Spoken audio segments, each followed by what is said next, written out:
प्राचीन संस्कृति है और महाकुंभ जैसी जगह पर आगे प्रचार करना अपना, वो भी इस तरीके से कि मैं साध्वी बन गई हूं। अरे साधक और साध्वी बनने के लिए क्या चाहिए वो तो अब सीख ही नहीं पाए।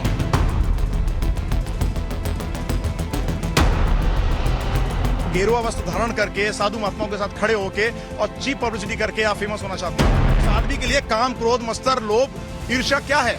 अगर आपको कोई लांछन लगा रहा है, मुंह तोड़ जवाब दीजिए। साधु सन्यासी बगल में बुराई करके देखिए, वो उसका जवाब देंगे, ना कि नाराज होकर भाग जाएंगे।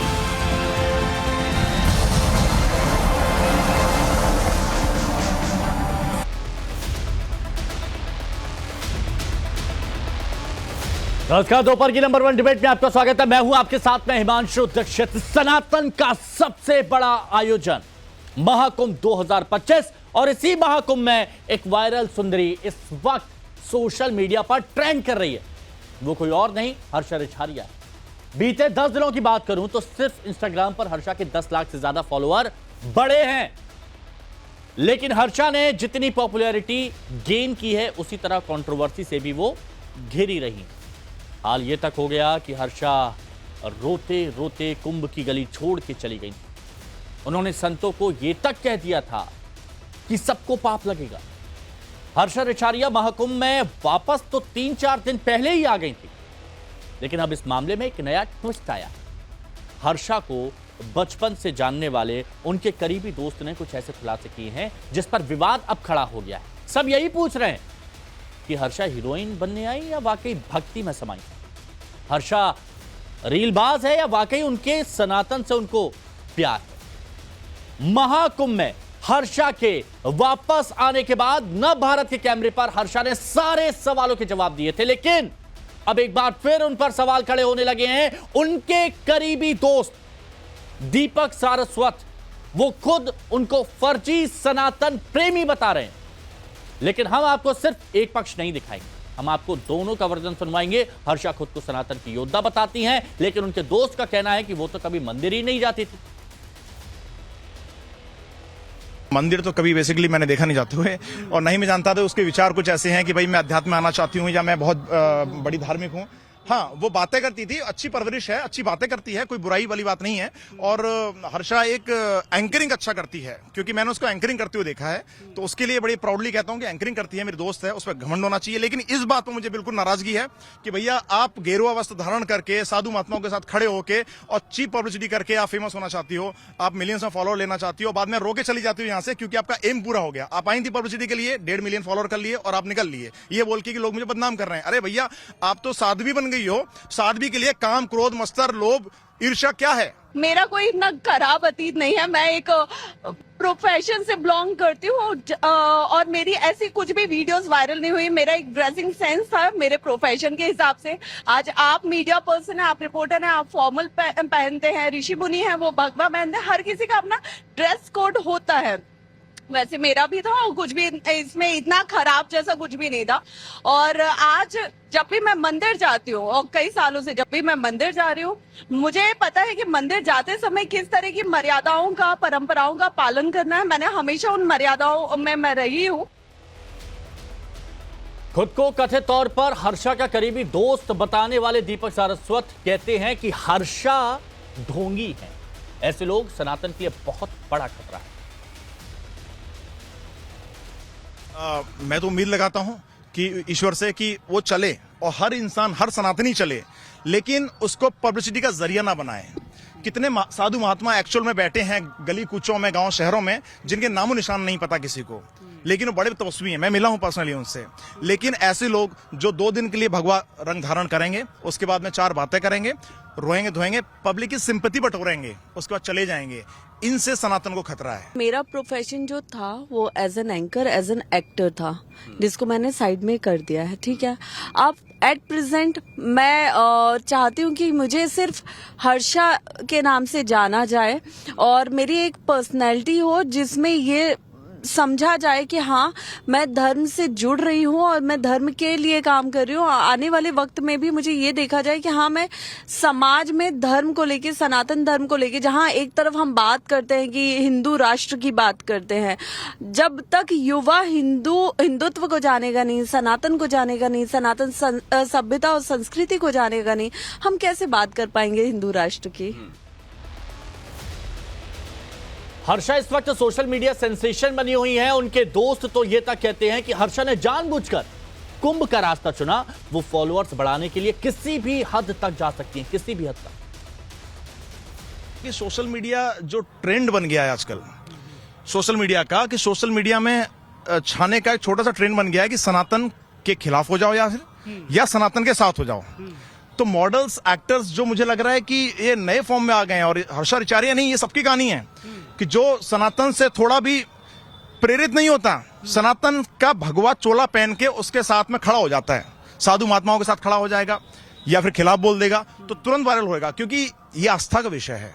सनातन जो संस्कृति है सबसे प्राचीन संस्कृति है, और महाकुंभ जैसी जगह पर आगे प्रचार करना अपना, वो भी इस तरीके से कि मैं साधु बन गई हूं। अरे साधक और साधु बनने के लिए क्या चाहिए वो तो अब सीख ही नहीं पाएंगे। जैसा कि मैंने बताया कि मैं यहाँ समस्त संत समाज के आचार्यों के, बड़े बड़े ऋषि मुनि जितने भी ये तपस्वी है, मैं उन सबका आशीर्वाद प्राप्त करने आई थी। उन सब से बहुत कुछ सीखने, धर्म के बारे में बहुत कुछ जानने के लिए आई थी। और मैं अपनी इसी बात पे अटक हूँ कि मैं अभी भी उनके लिए एक नादान बच्ची जैसी हूँ। हो सकता है जाने अनजाने मुझसे गलतियां हो रही हो, जिसका मुझे शायद एहसास ना हो रहा हो, क्योंकि एक बच्चे को हमेशा ये लगता है कि मैं तो सही हूँ, मैं क्या गलत करूँ, तो उस पे नाराजगी होगी। लेकिन अगर वो भी है तो मैं दिल से सबसे माफी मांगती हूँ। पहले भी मैंने मांगी, अब भी मांग रही हूँ। लेकिन अगर उनको लगता है कि मुझे समझ नहीं है, तो मुझे लगता है कि जब आपको लगता है कि बच्चे को समझ नहीं है तो उसे सिखाना चाहिए, उसका निष्कासन नहीं करना चाहिए, उसे भगा नहीं देना चाहिए। देखिए, कुछ दिनों पहले संतों ने भी हर्षा पर सवाल खड़े किए थे। नव भारत से बात करते हुए उन्होंने उन संतों को भी जोरदार जवाब दिया, वो भी आप सुनिए। उसके चित्र जो मीडिया में वायरल हो रहे हैं वो बहुत ही खराब प्रभाव लोगों पे डाल रहे हैं।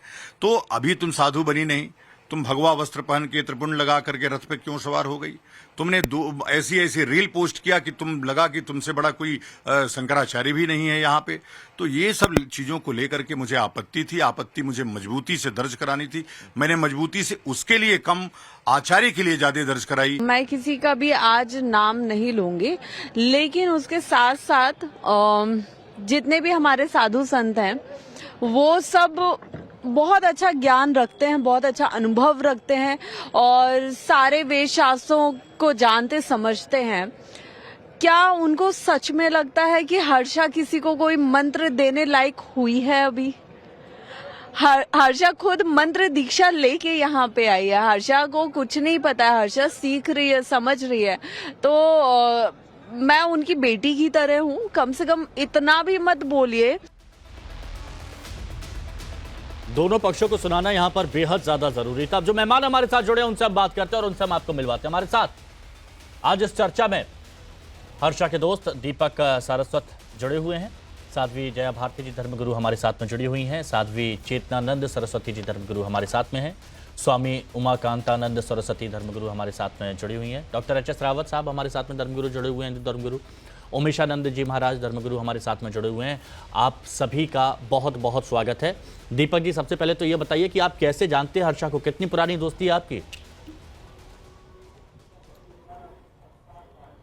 हर्षा को मैं पिछले 5-7 सालों से जानता हूं, जब मैं बॉम्बे था और ये एक्टिंग के सिलसिले में बॉम्बे आई थी और वहां इन्होंने बताया मुझे कि एक्टिंग का शौक है। ये पहले से इवेंट्स करती थी, एंकरिंग करती थी और अच्छी बात थी, मेरे लिए भी प्राउड वाली बात थी कि मेरे शहर की लड़की, मैं भी आसपास रहता था, ग्वालियर शहर से बिलोंग करता हूं मैं, तो मुझे अच्छा लगा कि चलो मेरे प्रांत की कोई लड़की अच्छा नाम कर रही है, तो मैंने सपोर्ट करने का निश्चय भी किया। पर कुछ दिनों बाद ये कई इवेंट्स करती रही, कई शो में जाती रही। एक बार मेरी माँ के हाथ से लड्डू भी मेरी माँ ने मेरे घर भिजवाए थे इसके हाथों, तो अच्छा लगा। अच्छी दोस्त है, कोई बुराई नहीं है। पर दिक्कत क्या है वो अभी मैंने बताया इससे पहले कि दिक्कत यही है कि हमारी आस्था को खेल कर जो लोग पब्लिसिटी पाना चाहते हैं उस पर एक प्रश्न चिन्ह उठता है कि क्या और लोग इसको रोल मॉडल नहीं मानेंगे? क्या और लोग सनातन का उपयोग करके, सनातन की आड़ में अपनी पब्लिसिटी पाके फेमस होना नहीं चाहेंगे? अच्छा। अगर ये रुका नहीं सिलसिला तो न जाने कितने और साध्वी साधक बनेंगे और सनातन को बदनाम करने की कोशिश करेंगे। अच्छा, ठीक है। आपका ये कहना है कि वो बिग बॉस जाने के लिए सब कर रही हैं? दीपक, फिर से बोले। बिग बॉस जाने के लिए सब तैयारी है क्या? आवाज क्लियर नहीं आ रही है। मैं आपसे ये पूछना चाहता हूं, क्या बिग बॉस जाने के लिए, बिग बॉस जाने की तैयारी देखिए, हाँ, मैंने देखो ये मैंने आरोप नहीं लगाया बिग बॉस जाने की तैयारी है, पर हाँ कभी कहा था कि मुझे मौका मिलेगा तो बिग बॉस में जरूर जाऊंगी। और मैं भी देखो अप्रिशिएट करता हूं, एक लड़की जो मेहनत करके बिग बॉस में जाना चाहती है, एक्टिंग लाइन में जाना चाहती है, स्टार बनना चाहती है, हमें समर्थन देना चाहिए। और एक मर्द होने के नाते अगर औरत को सम्मान नहीं देगा तो मर्द किस बात का। तो मैंने कहा कि तुम बिल्कुल मेहनत करो। और भी लड़की गई हैं, मेरे और भी फ्रेंड्स हैं जो बिग बॉस से आई हैं, तो मैंने कहा कि हर संभव मैं भी कोशिश करूंगा। पर चूंकि हमारी बात ज्यादा चली नहीं, हमारे बीच कुछ अच्छी बनी नहीं, तो ठीक है। लेकिन बिग बॉस जाने का उन्होंने कहा था एक बार, और जाए कोई आपत्ति नहीं है। लेकिन अच्छा दीपक, एक बात और बता दीजिए फिर मैं और मेहमानों के पास आगे बढ़ूं। नकली लगा के एक बात और बता दीजिए फिर मैं और मेहमानों के पास बढ़ूं, क्योंकि उन्होंने कोई विवादित बयान नहीं दिया। उन्होंने कहा कि मैंने अपनी पुरानी फोटोज को डिलीट नहीं किया ताकि लोगों को लगना चाहिए कि मैं पहले किस प्रोफेशन में थी, उस वक्त किस तरह के कपड़े पहनना मेरी जरूरत थी, लेकिन जब मेरा झुकाव सनातन के प्रति आया तो मैं अब यहां पर पहुंच रही हूं और मेरी आस्था यहां पर बढ़ती जा रही है। तो इसमें कुछ गलत नहीं है। मंदिर जाने के दौरान वो किस तरह की वेशभूषा पहनती है, कपड़े पहनती है, ये उनको पता है। तो आपको दिक्कत सिर्फ इस बात से है कि वो पहले कुछ और थी अब कुछ और हो गई है? नहीं, मुझे दिक्कत इस बात से नहीं है। कोई भी इंसान कभी बदल सकता है। जब अंगुलीमाल डाकू रत्नाकर बदल सकते हैं और धर्म के प्रति इतने जागरूक हो सकते हैं, दुनिया को जागरूक कर सकते हैं, तो यह भी गलत बात नहीं है। आज दिक्कत मुझे किस बात से है, और मुझ जैसे तमाम सनातनी प्रेमियों को दिक्कत है इस बात से कि भाई तुम गेरुआ वस्त्र धारण करके रथ पे चढ़ी हो, आ रही हो और अपने आप को साध्वी बता रही हो। आपने इस बात को झूठ बोला कि आप उत्तराखंड की रहने वाली हो। जब आपकी पोल पट्टी खुलने लगी, जब आप मीडिया के सामने ज्यादा हाईलाइट हो गई, तब आपने अपनी हकीकत को बयान करना स्टार्ट किया। देखिए, आप इंस्टाग्राम फेसबुक रील बनाने के लिए आप जो कर रही हैं अच्छी बात है, करिए, सनातन का प्रचार भी कीजिए, लेकिन खुद को साध्वी बता के, साध्वी बताने के बाद लोग आपके चरण छूने लगेंगे। साधक सिद्ध पुरुष बताने के बाद लोग आपके चरणों में गिर जाते हैं। क्या ये सही बात है? क्या और लोग इससे नहीं सीखेंगे? देखिए, ट्रेंड चला, पहले रोड पर रील बनाने का ट्रेंड चला, उसके बाद मी टू कैंपेन चला, ठीक है, ट्रेंड चले। एचएस रावत साहब, क्योंकि आप फ्रेम में है, एचएस रावत साहब, आपका क्या मानना है? अगर उनका ये कहा जा सकता है कि सनातन के प्रति आस्था बढ़ रही है, तो फिर दिक्कत क्या है इसमें? आपका क्या मानना है? देखिए हिमांशु जी, अगर कोई भी सनातन में आना चाहता है उसका स्वागत है, और बैराग कभी भी किसी को आ सकता है। विनोद खन्ना साहब बहुत बढ़िया एक्टर थे, लेकिन उनको अब बैराग आया तो वो ओशो के आश्रम में अमेरिका चले गए। और अभी एक मुस्लिम फिल्मी कलाकार थी, लेडी, बहुत अच्छी एक्टर थी, नाम मुझे नहीं पता उसका, उन्होंने इस्लाम को इसको छोड़कर के फिल्मी हीरोइन को इस्लाम में चली गई। मीराबाई राजघराने में थी और उनको बैराग गाया तो कृष्ण भक्ति में लीन हो गई। इसलिए किसी के ऊपर इस प्रकार से कटाक्ष करना, आरोप लगाना मुझे लगता है उचित नहीं है। जो किसी की भावनाओं को आहत करना, इसलिए सनातन धर्म का दुर्भाग्य है कि इसमें कोई आना चाहता है उसको भी कहीं ना कहीं इतना बदनाम कर देते हैं कि वो चाह करके भी भागना चाहता है। फिर दूसरे धर्मों की तरफ वो सोचता है कि वो गले तो लगाते हैं, कम से कम हमें गले लगाना चाहिए, हमें प्यार देना चाहिए, उसको सिखाना चाहिए, उसको दीक्षा देनी चाहिए, उसको समझाना चाहिए। जब एक अगर कलाकार कोई अगर सनातन धर्म में आएगा तो बहुत सारे कलाकार सनातन धर्म को जानने की कोशिश करेंगे। आज पूरा विश्व सनातन धर्म को जानने की कोशिश कर रहा है कि ये प्राण प्रतिष्ठा होती क्या है, कुंभ होता क्या है। एप्पल की मालकिन यहाँ पर आ चुकी हैं, कितने लोग यहाँ जर्मनी से आ रहे हैं। तो मुझे लगता है इस प्रकार से उनके ऊपर आरोप लगाना ये उचित नहीं है। अगर किसी के अंदर वैराग्य आ रहा है और कुंभ में अगर वो जा रही है, दीक्षा ले रही है, उनके ऊपर रील बनाने का आरोप लगाना इंस्टाग्राम पे, अरे इंस्टाग्राम पे तो कोई पॉपुलर होगा तो उसके आएंगे। वो तो एक लड़की माला बेचने वाली है, वो कौन से उद्देश्य से आई थी? क्या वो उद्देश्य, उसका ये उद्देश्य था वो रील बनाएगी और पॉपुलर हो जाएगी, या वो बिग बॉस में चली जाएगी? वो तो मीडिया वालों की बात थी, उनको लगा तो उन्होंने उसको बात को आगे कर दिया। इसलिए मेरा मानना है हिमांशु जी, उनको आना चाहिए। ठीक है, साध्वी चेतनानंद सरस्वती जी, आपका अनुभव क्या कहता है कि हर्षा वाकई मासूम है, आस्था जगी है सनातन के प्रति, या फिर ये सब सोची समझी रणनीति के तहत है? देखिए हिमांशु जी, हम सब ने उसको एक बेटी के रूप में स्वीकार किया, इसमें कोई आपत्ति नहीं है। वो बेटी बनकर आती, हमें बिल्कुल कोई आपत्ति नहीं, लेकिन उन्होंने जो किया, जो उनके दोस्त कह रहे हैं, बिल्कुल एग्जैक्टली यही हम लोग भी कह रहे हैं कि आपको अगर सनातन का प्रचार करना था तो जरूरी नहीं था कि आप एक छद्म भेष धारण करती हैं। सनातन का बहुत लोग प्रचार कर रहे हैं, अपने अपने फील्ड में जो लोग हैं वो सब सनातन का प्रचार कर रहे हैं। जिनका भी झुकाव संस्कृति की तरफ है, जो भी सनातन को जानना चाहते हैं, वो सब लोग गुरुओं के चरणों में बैठते हैं, मंत्र दीक्षा लेते हैं और अपने कार्य को करते रहते हैं। लेकिन उन्होंने जो कुछ किया, आज उनकी वो जटाएं क्यों नहीं दिख रही हैं? क्योंकि जब विरोध हुआ तो उन्होंने वो जटाएं हटवा दी। ये एक तप है, एक तपस्या है सनातन, और संन्यास लेना एक तपस्या है। आप आई और आप आती, गुरु के चरणों में बैठती, आप सनातन को सीखती, सनातन को आगे ले जाती। आप रील बनाती हैं, हमें आपत्ति नहीं है। आप पहले क्या पहनती थी उससे भी हमें आपत्ति नहीं, क्योंकि वो आपके प्रोफेशन का अंग हो सकता है। लेकिन आज आपने जो कुछ किया है वो सनातन का सम्मान नहीं बढ़ाया, सनातन को लज्जित किया है। युवाओं को ये इजी टारगेट लगने लगेगा कि आपको अगर पब्लिसिटी चाहिए तो आप खिलवाड़ कीजिए सनातनी परंपराओं के साथ, और आप वहां जाके स्वामी उमाकांतानंद जी, स्वामी उमाकांतानंद आपत्ति है। सरस्वती जी, आपको भी लगता है कि युवाओं की भावनाओं के साथ खिलवाड़ किया जा रहा है, आस्था के साथ खिलवाड़ किया जा रहा है हर्षा की तरफ से? नहीं, देखिए, इसमें दोनों पक्ष आपने दिखाया और रावत जी ने बहुत अच्छी बात कही।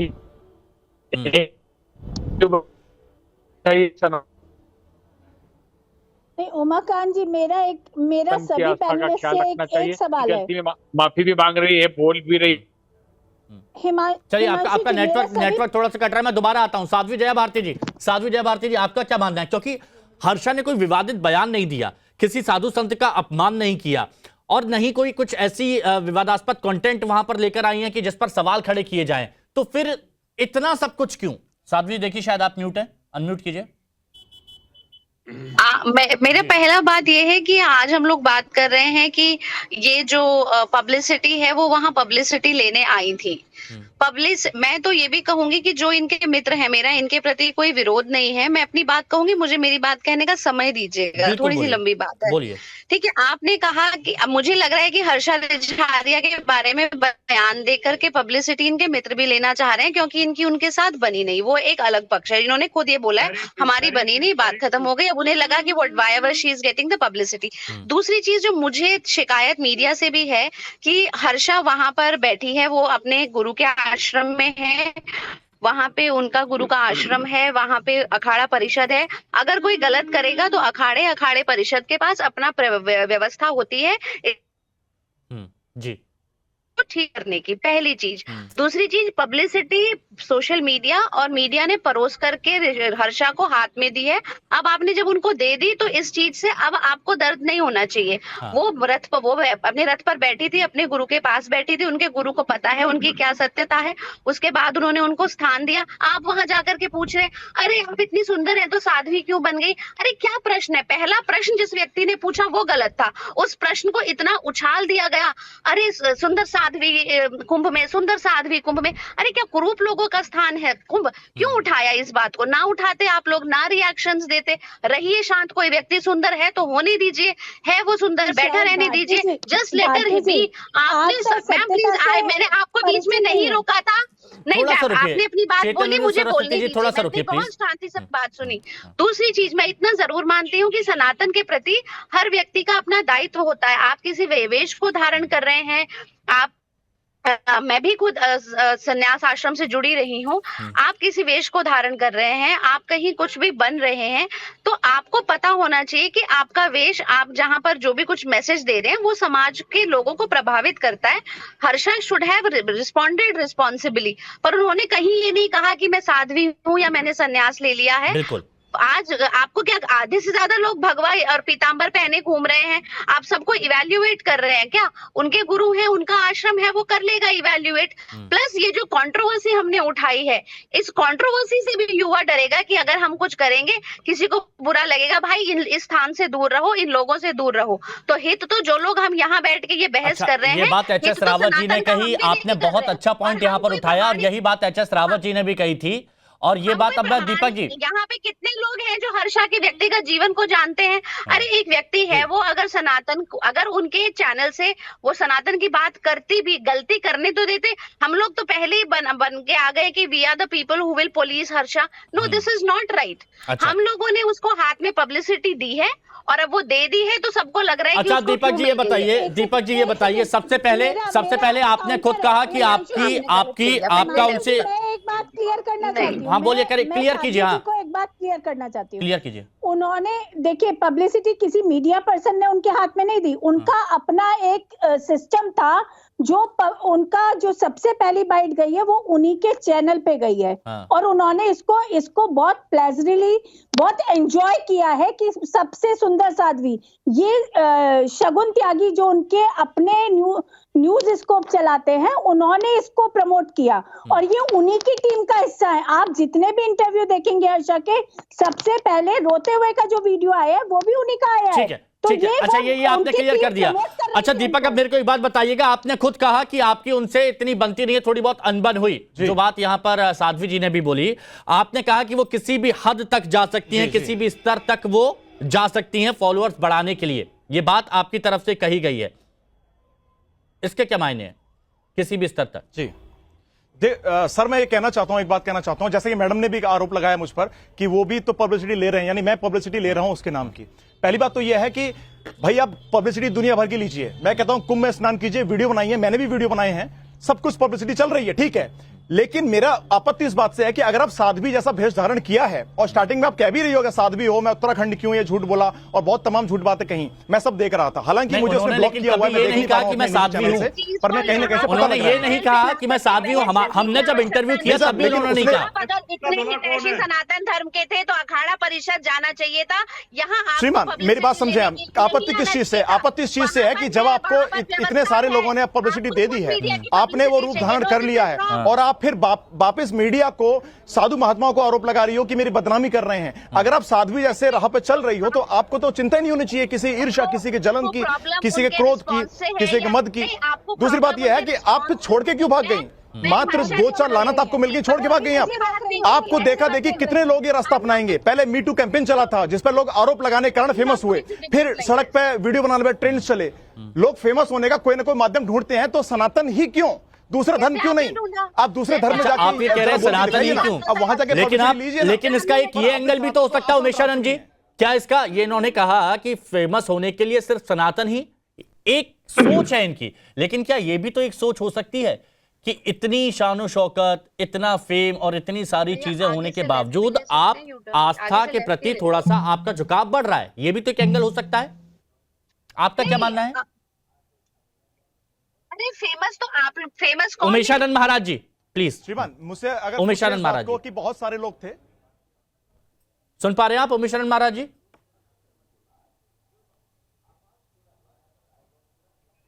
चलिए उमेशानंद महाराज जी से मैं दोबारा जुड़ूंगा। एच एस रावत जी, यही तो सवाल था मेरा कि हम सिर्फ ये देख रहे हैं कि सिर्फ फेम पाने के लिए यहां तक पहुंचे, लेकिन आप ये भी तो देखिए कि हो सकता है कि सच में हृदय परिवर्तन हुआ हो, और उन्होंने नहीं कहा कि वो साध्वी है। देखिए दीक्षित जी, मैं बताना चाहता हूं, हर आदमी के अंदर कहीं ना कहीं एक भगवान के प्रति लगाव और वैराग्य आता है।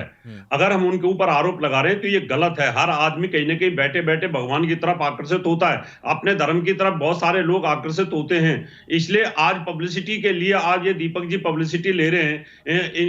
ये क्यों कुंभ में गए? कुंभ में आज 40 से 50 करोड़ आदमी वहां पहुंचने वाला है। वो सबकी इच्छा हो रही है कि हम कुंभ में स्नान करें, जाकर के धर्म को, सनातन को जानने की कोशिश करें। अगर कोई रोल मॉडल आदमी, कोई बड़ा आदमी अगर जाता है तो उसको जाने दीजिए, उसको समझने दीजिए, वो आकर के बताएगा ना। अगर अच्छा होगा तो अच्छा बताएगा, बुरा होगा तो बुरा बताएगा। नहीं, इनका ये कहना है, सुनिए ना रावत साहब, इनका ये कहना है, दीपक का ये कहना है कि सिर्फ सनातन ही क्यों, मतलब आप सोचिए ना कि लोगों के मन में ये मैसेज जाएगा कि प्रसिद्ध होने के लिए सनातन का सहारा ले लेते हैं, ये कह रहे हैं दीपक।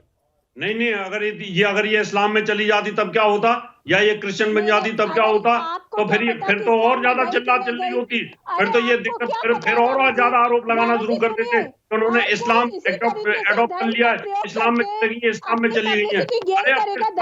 बता रहे हैं कि रोल मॉडल बनने के लिए, और मैं तो उन साधु महात्माओं को भी कहना चाहता हूँ उनके ऊपर आरोप लगा रहे हैं। इसका मतलब युवक और युवतियों ने कुछ कह रहे हैं, दीपक जी कुछ कह रहे हैं, रावत साहब आपसे कुछ पूछ रहे हैं कि हम लोग अपना, हमारा सौभाग्य कि हम कुंभ में आए हैं।